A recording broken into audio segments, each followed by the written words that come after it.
You've talked about some interesting things on your YouTube channel. Yes, I have. Some of your most popular videos are, let's start with one about how to make anal sex amazing. Yeah. Isn't that wild? That's my most popular. Well, I think, you know what it is? Anal sex is popular. It's getting more and more popular. And people don't know how to have anal sex, right? They don't know how to start the process. So I think that's why. That's my theory. Yeah. It's also so taboo and like, you know. Yeah. It's like, oh, I got to learn. Like, even if they don't want to have it, they want to know, like, it can be amazing. How? Yeah. You know? Yeah. And the negativity that I have, the comments. Really? Oh my gosh, so many. And I'm like, I don't think I read my negative comments. that you're so smart, so smart. I just couldn't believe how popular it was. And I'm like, what are people saying? And that's why now I stopped because who needs that negativity? We don't need that. So anal sex, so much pleasure to be had. Yes. But there's a way to do it right. I think first and foremost, it sort of has to happen with somebody that you're familiar and comfortable with. Mm-hmm. Unless you have a lot of experience doing it where you sort of can run the show, I would say be safe by just making sure you're with somebody you're comfortable with, who you can communicate with, because it's not like having intercourse, right? Like and you probably can talk more about the, anatomical specifics. Your anus doesn't lubricate. It doesn't lubricate. It's also a muscle, so it's really tight. Mm-hmm. And we sort of have to train our body a little bit to relax and open up. And it's a process. So lube. Yes. Right? Lots of lube. And this is reapply lube if you use a water-based one because it will evaporate. That came up and I heard one of your podcasts. And you had mentioned that water-based is better than synthetic. And I'm thinking, for anal sex... It depends on what the purpose is. It's better for sensitive people sometimes. Yes. I think they probably took a clip of what I said. Got it. Because allergic reactions, right? The synthetic is harsher. Yeah. But it stays slick. Correct. Longer. No, water-based, you better have that bottle right there to reapply. Yeah. No, I agree with you. Yeah. So yes, a lot of lube, and then also really slow. And you've got to be comfortable with the person you're with, so you can give them direction. Mm-hmm. Because we're all different. Our pain tolerance is different because there's some pain involved, which can be really erotic and exciting, and can also be a point where you've got to say slow down, right? Breathing is a part of it. Yeah. To relax your body, relax your muscles. So breathing, not being afraid to make sounds. Yeah. Which I know can be hard for people, right? You know, it's interesting. There's actually, so when you orgasm, there is some involuntary intonation that happens. And so like you can't control it. So I find that so freeing to tell people like, look, it's just, your body's just going to make a noise. Like you are going to vocalize in some way, shape or form oftentimes because it's just part of the orgasm process. Yeah. Yeah. Yeah. I'm happy you said that. Yeah. The other thing is you want to make sure that you're using protection. Yep. It can be messy. You want to make sure you're safe. Mm-hmm. So, condom, whatever. If you're using sex toys, you can put condoms over sex toy, glove. You want to make sure that there's a base. A flared base. A flared base, people. Don't end up in the ER where they're going to have to go fishing in there to get it out. Yes, and you should see some of the things people come in with. It is really. It is. Can you name one thing? Like a Coke bottle, like gosh, I don't know. There was something really crazy that was like a glass. I forget. It was a light bulb, and it broke. Oh my gosh, glass inside of them. Mm-hmm. Yeah. Were they okay? They had to have surgery. I think they were okay. Okay. But there's like, don't use household objects. Like use designed toys for anal play. Yes. And I always say quality. Spend a little bit of money. You don't need a ton of toys. Buy good products. There's good companies out there. Yeah. Yeah. There's got to be that piece to pull it out. Because there's a suction. Suction. Yeah, exactly. And it just, all of a sudden it's gone. It's now in your cavity. Yeah. There's no cervix in there. Well, even sometimes in some cases, women can get some like smaller toys stuck too, because there is a little bit of suction. Yeah. So like you have to, Yes. Be careful. So be careful. Yeah. The other thing is that sometimes there can be bleeding involved, right? Mm-hmm. So which is why a condom is so important. So important. Yeah. Because your risk of STIs is much higher. Yeah. Yes. Yeah. And then you want to be it's gentle in there, right? Mm-hmm. So you want to take care. You don't want to overdo it. Right. Because then it ends up, a positive experience ends up being, it could, being a negative experience that you may not want to do again. Yeah. It can also sometimes be messy. So you want to be comfortable with the person that you're with. Right. Are there ways to do it that are more pleasurable than others? Are there like certain techniques or things that people should do? I mean, it's so personal. Yeah. I always say move your body around, like depending on, try different positions. Yeah. Because you just never know. It's like, it just depends on your anatomy. It's so exactly. It's so personal. Yeah. Yeah. And explore and try different things. Don't be afraid. Right. Like, sex is beautiful and intimacy is beautiful. And I'm very sex positive, and I don't think it's like a one size fits all. And also, a lot of people are using porn. As an example, which is not a good example. No. Yeah. So try to suspend. I tell my clients, just suspend that. If you watch porn or stay, like, don't watch for a while. Right. And allow yourself to be the guide. Yeah. Your body knows what feels good. Especially now. I mean, when we were younger, you had to find a magazine, you had to find a video. Like, now it's just too accessible, right? I mean, it's too easy. And so it's really easy to get caught up in that. Whereas I think it was a lot harder back then. Yeah.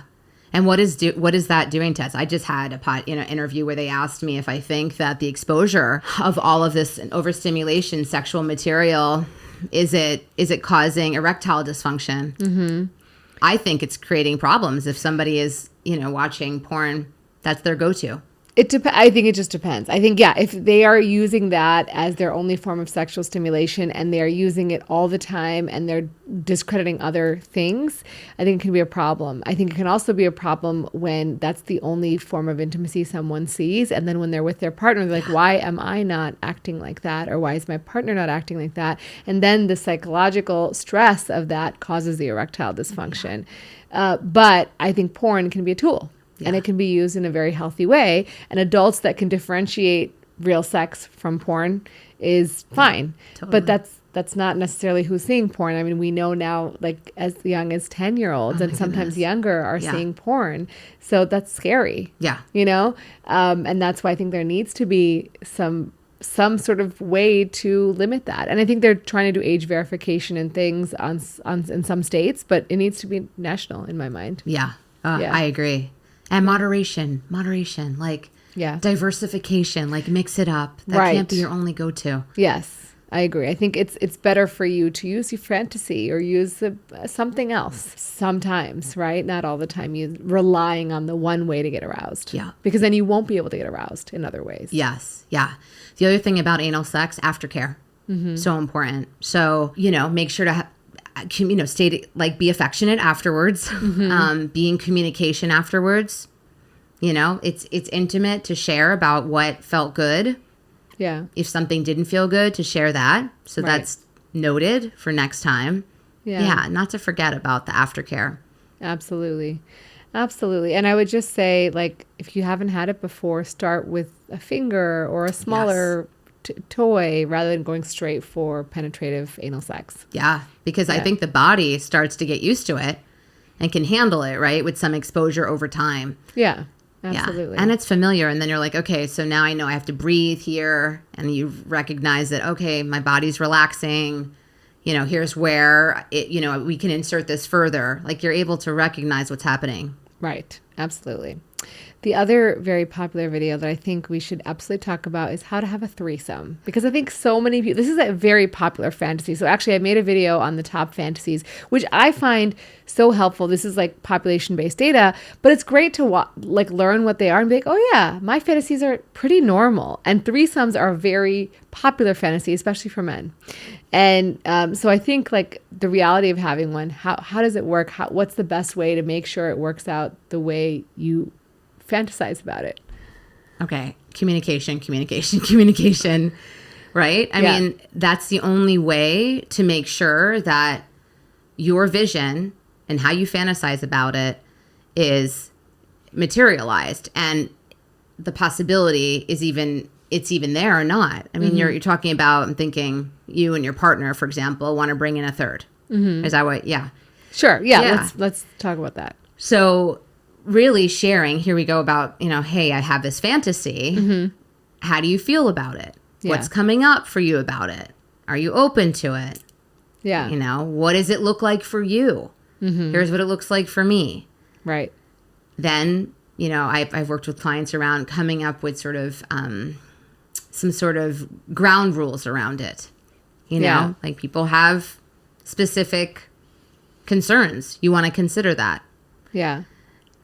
And then how to, so would you have something in mind specifically? Yeah, I think just like, so obviously communicating your needs, but then like in the act, like how do you sort of keep that communication going while making it still be arousing, right? Because I think there needs to be communication during the act because there's multiple genitals, there's multiple people. And so there needs to be someone directing or somebody, you know, agreeing and vice versa. Yes. So I think that all we try to do as best as we can, discuss it beforehand. Right. But there are some things that will come up that are unpredictable. We may not be able to cover it all. Yeah. And where beforehand, it's just, that's recognized. Look, something may come up. Here, let's have a sign or, you know, some kind of signal that means, okay, not comfortable. Something that's subtle. Yeah. So it doesn't totally throw the mood off. Sure. Yeah. Right. And it may be the third person that they're bringing in doesn't necessarily, do they need to be privy to that word? I don't know. What do you think? I think everyone should have a way because they may start feeling uncomfortable. Yes. Like they may start feeling like they're the odd person out. Right. And that may make them feel uncomfortable. Yeah. And like, should I leave? Should I stay? Should I, you know? Yes. So some kind of safe word that everybody has access to. And to be able to communicate and have that agreed upon before. Like there needs to be conversation between all three people beforehand about, you know, yes, no. What's going to go where? Who's going to do what? Yes. Sort of thing. Like kind of envision what it's going to be like before it happens. And then that you follow that script to some degree. And what's off the table?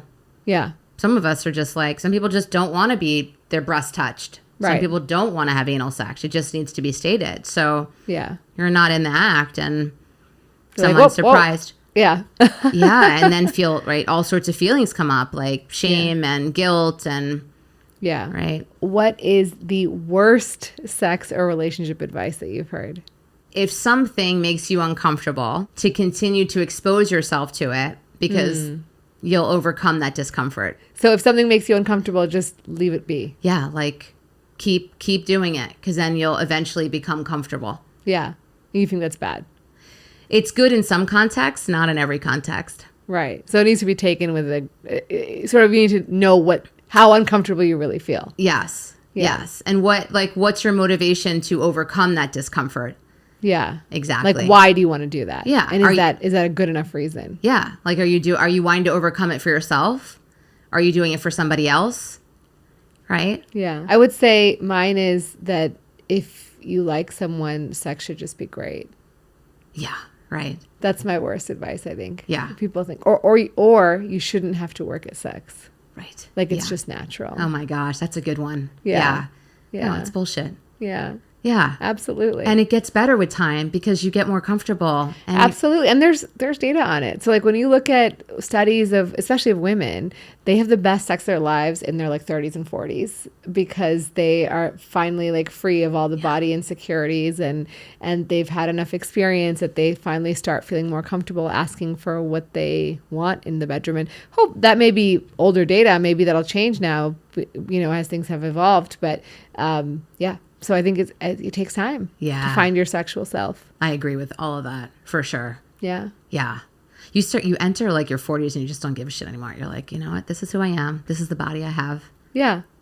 And take it or leave it. Take it or leave it. Right. Yeah, it's very liberating. Yeah. Looking back at like the thousands of people that you've taken care of over the years, whether it's through relationship therapy versus matchmaking, what is the single most common self-sabotaging belief that people carry into relationships? Yeah, that they deserve more. This comes up all the time. They have an idea that things should look a certain way. Their partner, going back to the flowers, should be right, that that their partner should be mind reading, that they deserve these things.